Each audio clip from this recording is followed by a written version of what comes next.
നമസ്കാരം, ഭാരത് ലൈവിലേക്ക് സ്വാഗതം. നിങ്ങൾ ആരെങ്കിലും ദൈവത്തെ നേരിട്ട് കണ്ടിട്ടുണ്ടോ? ദൈവത്തോട് സംസാരിച്ചിട്ടുണ്ടോ?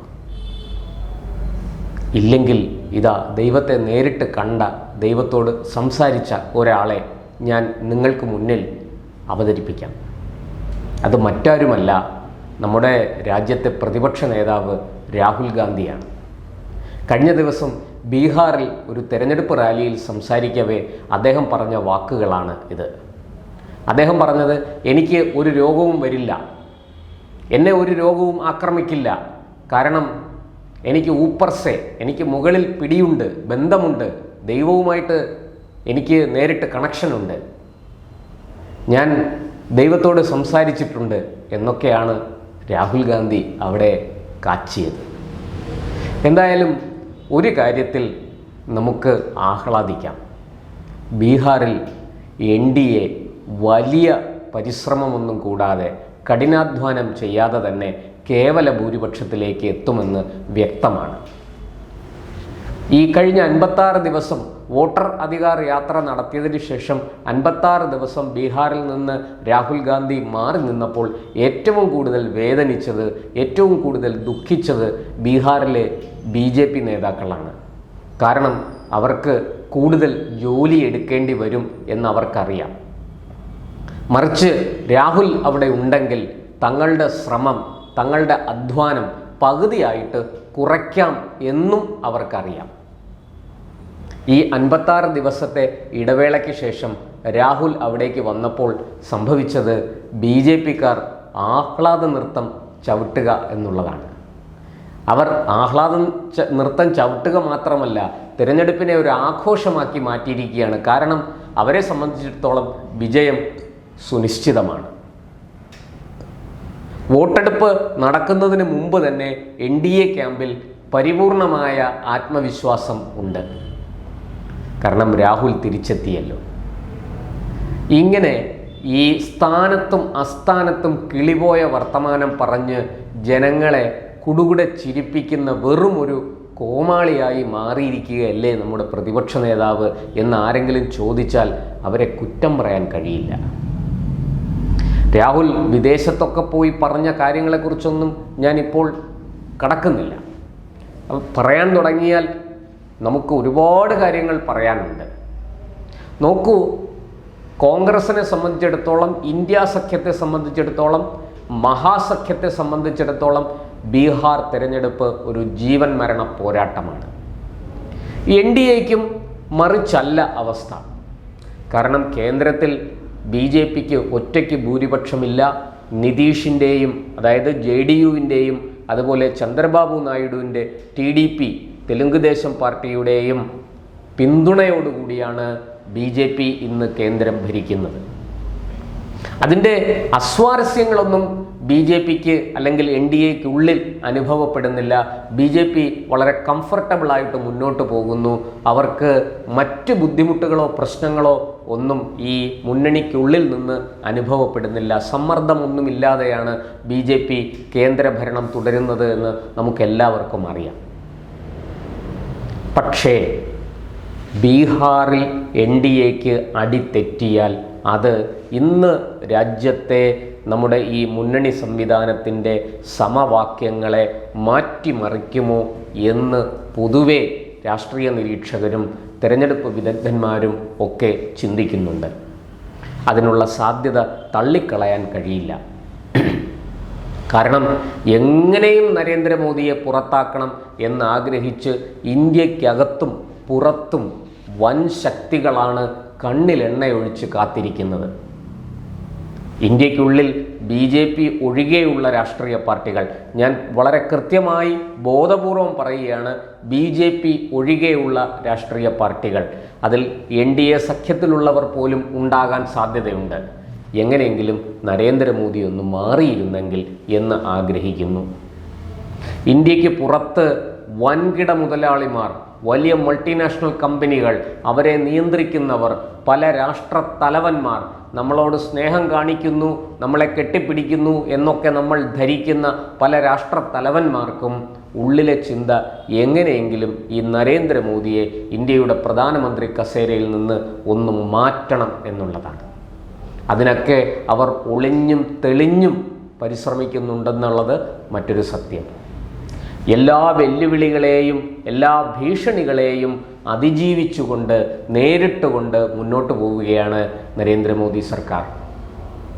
അതുകൊണ്ടാണ് ഞാൻ പറഞ്ഞത് BJP ഒഴികെയുള്ള രാഷ്ട്രീയ പാർട്ടികൾ അത് ആഗ്രഹിക്കുന്നു എന്ന്. അത്തരത്തിൽ ഒരു സാഹചര്യം, അത്തരത്തിലൊരു അന്തരീക്ഷം ബീഹാർ നിലനിൽക്കുമ്പോഴാണ് ഈ ഇന്ത്യ സഖ്യത്തിൻ്റെ മുന്നണി പോരാളിയായ കോൺഗ്രസിൻ്റെ യുവരാജാവ് തെരഞ്ഞെടുപ്പ് റാലിയിൽ വന്ന് ബീഹാറിലെ ജനകീയ പ്രശ്നങ്ങൾ ഉയർത്തി കാണിക്കുന്നതിന് പകരം ഇത്തരം വിടുവായത്തനങ്ങൾ പറയുന്നത്. നോക്കൂ, ദൈവം ഉണ്ടായിക്കൊള്ളട്ടെ ഇല്ലാതായിക്കൊള്ളട്ടെ, അതല്ലല്ലോ ഇവിടുത്തെ വിഷയം. ബീഹാറിൻ്റെ വികസനം, ബീഹാറിലെ സ്ത്രീ സുരക്ഷ, ഇതൊക്കെയല്ലേ കഴിഞ്ഞ 20 വർഷമായിട്ട്, അതായത് 2005 ശേഷമാണ് നിതീഷ് കുമാർ BJP പിന്തുണയോടുകൂടി അവിടെ അധികാരത്തിലേറിയതിന് ശേഷമാണ് ബീഹാറിൽ സ്ത്രീ സുരക്ഷ എന്താണ് എന്ന് അവിടെയുള്ളവർക്ക് മനസ്സിലായത്. ജംഗിൾ രാജ് എന്ന് പറയുന്ന കാട്ടുനീതിയാണ് ബീഹാറിൽ പുലർന്നിരുന്നത്. ലാലു പ്രസാദ് യാദവിൻ്റെ പാർട്ടിയും അദ്ദേഹത്തിൻ്റെ ജാതിക്കാരും അദ്ദേഹത്തിൻ്റെ സമുദായക്കാരും ബീഹാറിൻ്റെ ക്രമസമാധാന നില കയ്യിലെടുത്തിട്ട് അമ്മാനമാടിക്കൊണ്ടിരുന്നു. ആ സാഹചര്യത്തിലേക്കാണ് 1989 മുതൽ 2005 വരെ, ഏതാണ്ട് 2004 വരെ എന്ന് നമുക്ക് പറയാം, പക്ഷേ 2005 വരെ ഇടയ്ക്ക് കുറച്ചുനാൾ രാഷ്ട്രപതി ഭരണമുണ്ടായിരുന്നു. അതിനുശേഷമാണ് നിതീഷ് കുമാർ അവിടെ വൻ ഭൂരിപക്ഷം നേടി NDA അധികാരത്തിൽ വരുന്നത് നിതീഷ് കുമാറിൻ്റെ നേതൃത്വത്തിൽ. അങ്ങനെയുള്ള ആ ബീഹാറിൽ 89 മുതൽ 2004 വരെ കാട്ടുനീതിയായിരുന്നു. ലാലുവിൻ്റെ പാർട്ടിയും അദ്ദേഹത്തിൻ്റെ സമുദായവും ബീഹാറിൽ ചെയ്തു കൂട്ടിയത് എന്തൊക്കെയാണ് എന്നതിൻ്റെ കണക്കെടുത്താൽ അത് ഉടനെയെങ്ങും അവസാനിക്കില്ല. വളരെ നീണ്ട ഒരു ലിസ്റ്റാണ്. നാഷണൽ ക്രൈം റെക്കോർഡ്സ് ബ്യൂറോയ്ക്ക് പോലും അതിൻ്റെ കണക്ക് ഒരു പക്ഷേ മാസങ്ങൾ കൊണ്ടേ എടുത്തു തീർക്കാൻ സാധിക്കുകയുള്ളൂ. അവിടെയാണ് പ്രത്യേകിച്ചും കഴിഞ്ഞ 10 വർഷമായിട്ട്, ഈ 2004 മുതൽ 2014 വരെ UPA ഭരണമായിരുന്നു. UPA ഭരണത്തിൽ നിർണായക സ്വാധീനം ചെലുത്തിയ ലാലു ബീഹാറിനുള്ള ഫണ്ടുകൾ, കേന്ദ്ര ഫണ്ടുകൾ തടയുകയും കേന്ദ്രത്തിൻ്റെ സഹായങ്ങൾ മനഃപൂർവ്വം വൈകിപ്പിക്കുകയും കേന്ദ്ര പദ്ധതികളിൽ നിന്ന് ബീഹാറിനെ മാറ്റി നിർത്തുകയും ചെയ്തു. അതിന് തിരശ്ശീലയ്ക്ക് പിന്നിലിരുന്ന് ചരട് വലിച്ചുകൊണ്ടിരുന്ന ആളാണ് ലാലു. നരേന്ദ്രമോദി സർക്കാർ 2014 അധികാരമേറ്റതോടുകൂടി ആ സ്ഥിതി മാറി. നിതീഷ് കുമാർ നരേന്ദ്രമോദിയുടെ കടന്നുവരവിനെ എതിർത്തുകൊണ്ട് മുന്നണി വിട്ടെങ്കിലും അദ്ദേഹം ബീഹാറിനുള്ള സഹായങ്ങളൊന്നും തന്നെ മുടക്കിയില്ല, തടഞ്ഞില്ല. അങ്ങനെ കഴിഞ്ഞ 10 വർഷമായിട്ടാണ് ബീഹാർ വികസനം എന്താണെന്ന് അറിയുന്നത്. നോക്കൂ, ഈ അടുത്ത കാലത്ത് നമ്മുടെ കേരളത്തിലെ മലയാളം ചാനൽ മലയാള മനോരമയുടെ രാഷ്ട്രീയം നമുക്ക് എല്ലാവർക്കും അറിയാം. എക്കാലത്തും അത് കോൺഗ്രസിനെ അനുകൂലിക്കുന്ന ഒരു BJP വിരുദ്ധ രാഷ്ട്രീയമാണ് അവർ തുടർന്നിരുന്നത്. പക്ഷേ ആ മനോരമ പോലും ബീഹാറിൻ്റെ വികസനത്തെക്കുറിച്ച് വാർത്തകളിൽ വാചാലരായി. മനോരമയുടെ റിപ്പോർട്ടർ ബീഹാറിൽ ഉണ്ടായ അടിസ്ഥാന സൗകര്യ വികസനത്തെ വാതോരാതെ വാഴ്ത്തുന്നത് നമ്മൾ കണ്ടു. കഴിഞ്ഞ 10 വർഷമായിട്ട് ബീഹാർ വളരെ കൃത്യമായി വികസനത്തിൻ്റെ പാതയിലാണ്. തൊഴിൽ രഹിതരുടെ എണ്ണം വളരെ കുറഞ്ഞു. അധ്യാപകർക്ക് നിയമനം കിട്ടി. ബീഹാർ പോലീസിലേക്ക് കൂടുതൽ ആൾക്കാരെ റിക്രൂട്ട് ചെയ്തു. സ്ത്രീ സുരക്ഷയ്ക്ക് വലിയ പ്രാധാന്യം നൽകി നിതീഷ് കുമാർ. അങ്ങനെ ബീഹാർ വച്ചടി മുന്നോട്ട് കയറുമ്പോൾ, ഉയരങ്ങളിലേക്ക് കടന്നു കയറുമ്പോൾ, ആ നിതീഷ് കുമാറിനൊപ്പമുള്ള BJPയെയും രാഷ്ട്രീയമായി നേരിടാൻ കഴിയാത്ത രാഹുൽ ഗാന്ധി ഒരു ബഫൂണിനെ പോലെ അധപ്പതിച്ചിരിക്കുന്നു എന്ന് അദ്ദേഹത്തിൻ്റെ പാർട്ടിയിലുള്ളവർ പോലും കുറ്റപ്പെടുത്തുകയാണ്. അവരെ നമുക്ക് ഒരിക്കലും പഴിക്കാൻ സാധിക്കുകയില്ല. ബീഹാറിൽ ഇതോടുകൂടി വളരെ കൃത്യമായിട്ട് ഇന്ത്യ സഖ്യത്തിന്, മഹാസഖ്യത്തിന് മനസ്സിലായി തോൽവി ഉറപ്പാണ് എന്ന്. 56 ദിവസങ്ങൾക്ക് ശേഷം രാഹുൽ കടന്നു വന്നതോടുകൂടി BJP ക്യാമ്പ്, NDA ക്യാമ്പ് വർദ്ധിത വീര്യത്തോടെ ഉണർന്നു. അവർക്ക് ഉത്സാഹം ഇരട്ടിച്ചു.